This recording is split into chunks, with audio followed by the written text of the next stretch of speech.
Hi, this is Kim. And Emily. Welcome to our channel. Welcome to our creative moments.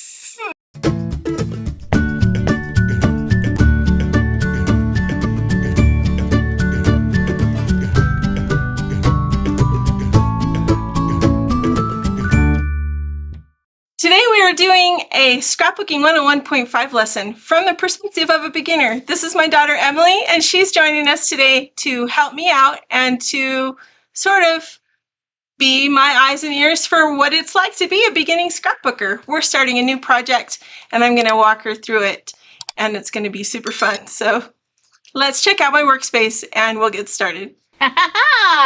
Does that mean it's recording us? That means it's recording us. All right. Testing. 1, 2, 3, Kalamazoo.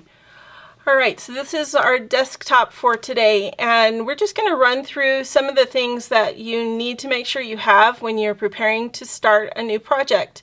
So I'm not sure if many of you know this, but the week after Mother's Day, my husband took me to Yellowstone National Park for a week, and we had a delightful time. And we took a bunch of pictures, and here they are, all of the pictures from that trip.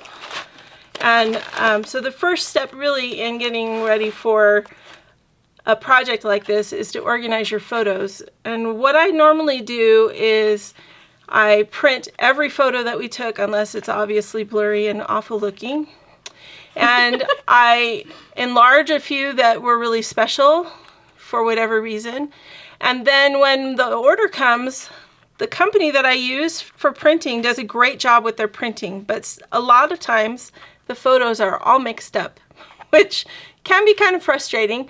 But on the other hand, it gives me an opportunity to look at every single photo and to put it in the order that I want it to be in, or at least reasonably in the order that I want it to be in, so that when it comes to doing my pages, literally I just pull out a section at a time and do my pages according to the photos that I have in that section. And if there's a photo I don't want to use in that section, I don't feel bad to discard it, because I know that I've got the rest, I've got that represented somewhere.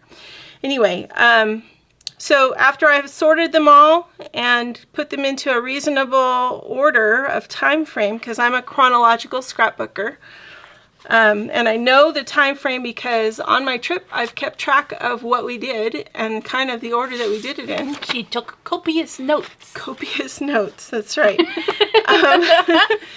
I take the photos and I put them, kind of every other one. So some are horizontal, some are vertical in here. And all that does is separate events of a given day. And then I put them in an envelope, and I usually write on the front what day it was that's in this envelope, just in case I run into a stray photo that needs to find a home. Makes it easier for me to figure out where it needs to go. All right, so these are the photos we're going to use for the Yellowstone album. I'm going to set those aside. Then I organize my memorabilia, and sometimes I incorporate this right into my pictures. I haven't done that quite yet because these are mostly maps and things like that that will basically go at the very beginning of the book. But if you have memorabilia, it's a good idea to incorporate it in with your photos. That way you don't miss something and forget to include it when it comes time to do those pages. We are using Fast2Fab to create this album for a couple of reasons. One, because I'm still recovering from my carpal tunnel and cubital tunnel surgery, and also because this is a good opportunity for my daughter to learn how to do this, and for me to teach anyone else out there who is a beginning scrapbooker and just needs to get an album done as quickly as possible. Fast2Fab is the best way to get an album done as soon as possible. And we're incorporating Fast2Fab with a couple of other ways of scrapbooking as fast as possible. So I'm going to explain those just really quickly. Emily's going to open up the Fast2Fab pages for Leave Nothing Behind. This was a series that was introduced in 2022, and it was designed to coordinate with the national parks. So it's perfect for this theme that we're going on for this album. And we'll walk you through all the different pages and kind of some pluses and minuses for using Fast2Fab pages. We're also going to use natural pages because I can guarantee you I'm going to need more than one set of pages for this album. I may need more than just 2 sets. We'll see. Or we may need, sorry. Yeah, I'm not used to working with a buddy anymore. So when you buy Fast2Fab pages, they come with the page protectors just like the regular pages do. And I didn't open this one because these buggers can be slippery. They can be. So I just usually leave those all together, not opened, until I'm ready to put them on my pages. Terrible glare, isn't it? Yeah, it kind of is. It's because it's so shiny. Yeah, so set that aside. All right, so Leave Nothing Behind, as you can see, is a very natural palette. And we don't need this top sheet. It's so cool, guys.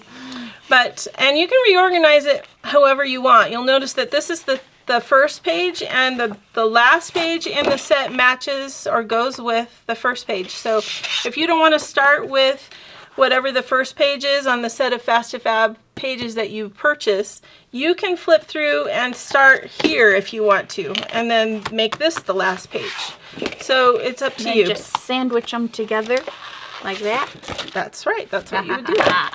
It is not really very easy to skip pages, but you can also add pages in. So if you like one of the natural ones, like in the middle. Right. So if you say you like this page because you've been to Bryce and you're doing hoodoos or something like that, but you get to this page and we don't have any foliage that represents this.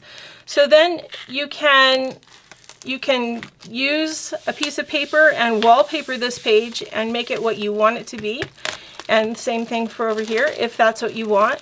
And if that's the case, I highly recommend that you, if you're going to do a departure like that, that you go ahead and include a couple of other pages in there that are not the Fast2Fab, because it's very difficult to separate a design unless it's a design that you don't like both pages of. Does that make sense?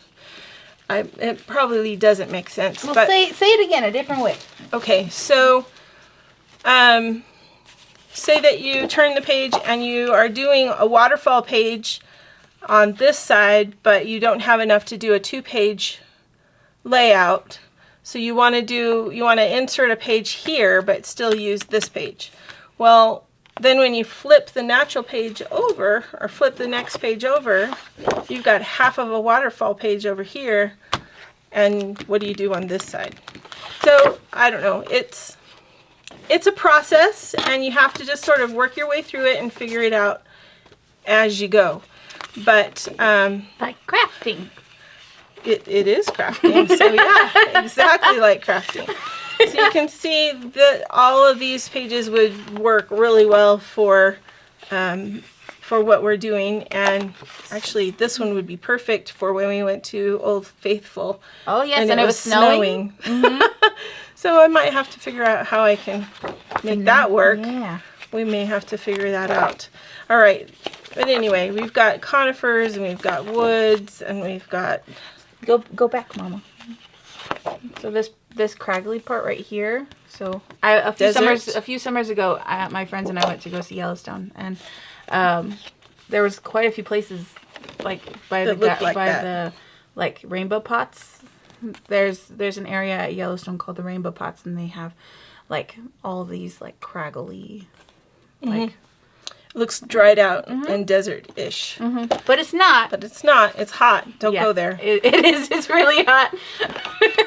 that phrase "Don't tread on me" was meant to not step on snakes, but it really applies in Yosemite to just don't step off the path for any reason whatsoever. You could get blasted by a geyser. You could get blasted by a lot of things. Okay, so that's our Fast to Fab, and those are the Fast to Fab pages. We may interject some other pages in between those. I have Accessories. Leave Nothing Behind embellishments. I have stickers also from Leave Nothing Behind. They're over there because they're partially used, so I just didn't pull them out for this. I did also purchase the Canadian Scenes layered frame because it's got a really nice moose on the front here, and though we did not see any moose, we were hoping to see moose. We saw some elk, but we didn't see any moose. You saw baby bison. We did see lots of baby bison and baby bears. It's a trade-off. Yeah. So, and I also got this frame, which is actually for Sydney, Australia, but it's a layered frame also, and I just thought it would be kind of cool because it's just got birds and a river, and that all speaks to me as it could be Yosemite.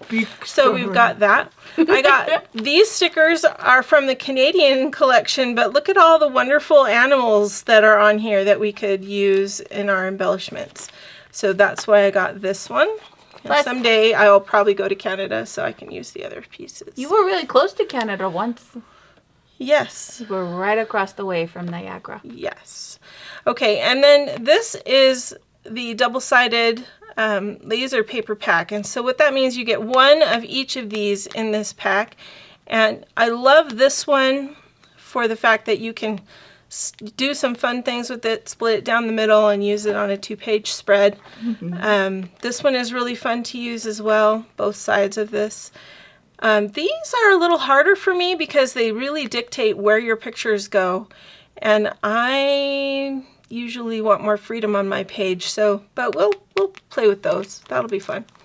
I also have a number of pages here which I'm not going to really show you, but they are using the entire pack of Leave Nothing Behind, the two paper packs, the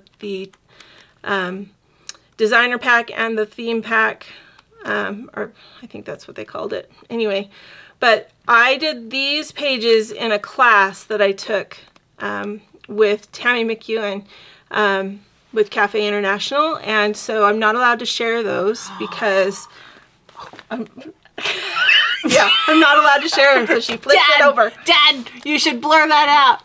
Editor man, blur it out. So I'm not allowed to share those, but we are going to include those in this album. I pulled a Tom Holland. Yeah, you sure did. All right.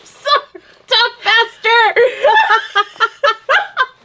Right. So, in addition to that, because I know we are going to need more pages, I have more Leave Nothing Behind paper, the designer pack, and the... Okay, I thought these were those, which is why I was like, let me see. They are. That's what I was explaining. I used both of these paper packs to create all of these layouts that are over here. But these are just the papers. And then I also have some papers that are from the Sydney theme pack, which was a mini pack that just had six papers in it. And so we've got this one with seagulls, and this one with some interesting flowers, which I thought I probably could just go ahead and use. I pulled out a couple of papers that we're not going to want to cut, and so those are these papers, which I thought would be fun for they don't want to cut because they're not, like whichever way you slice them or dice them, they're gonna look funny. So there's that, and also I just really like the look of this put together like this because it speaks to all of the hot pots and all of that. So, it also kind of looks like an eyeball. It does when you put it together like this. You're right. Then there's this beautiful scenic picture. Oh, I saw this the other day. Which I just couldn't bring myself to cut. And on the back, of course, is the... and of course it just flew out of my head. Me too. I do know that it used to be not so like dark, but due to people throwing like coins in, it's changed the chemical makeup of the pool, and so the color has gone weird. But interesting. Well, I will tell you more about this later when we get there, but we actually couldn't see any of this color. We could see the orange and the gold that was here, but that was all we got to see, mostly because we were there in May when it was still nice and cool outside, and there was so much steam coming off of this pool of super hot water that we couldn't see anything. So anyway, neither one of these do I want to cut up. We'll figure out how we want to use them when we get that far, but we could draw little stick figures right on the hill, like you and Dad were just standing there. If we had hiked anywhere, that would be totally appropriate. Dad, I am not a hiker, so that did not happen. Sort of. Okay, so that leaves us with all of these papers. Okay, so I took out the ones that I don't want to cut, and I also flipped over a couple that I thought the other side would be more appropriate. Anyway, we don't need this now, and we don't need this now. So I'm just going to set those over here. The rest of these papers, we're going to use something called a fast formula with. And so with fast formulas, you use a stencil or a cutting guide like this, and you cut every piece of paper in the pack the exact same way.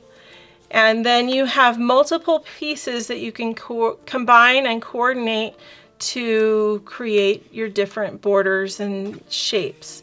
And I created my own 12 by 12 fast formula here just to give a little bit more variety of shapes so that we could mat some photos or do some other fun things. Okay, so this and this we are going to cut out of these, and there will be another video about that, so I'm not going to stress you out with that right now, but just know that fast formulas are your friend, and they can really make the difference when you're trying to put an album together super quickly. So with that, are you looking forward to this? I'm ready for a friendly fast formula. You're ready for a friendly fast formula. This is going to be fun. Just to I'm probably going to be terrible at this, but let's go. You're going to be great. No worries. Thanks so much for joining us. Until next time, I hope you have many more creative moments, and we'll see you soon. Have a great day.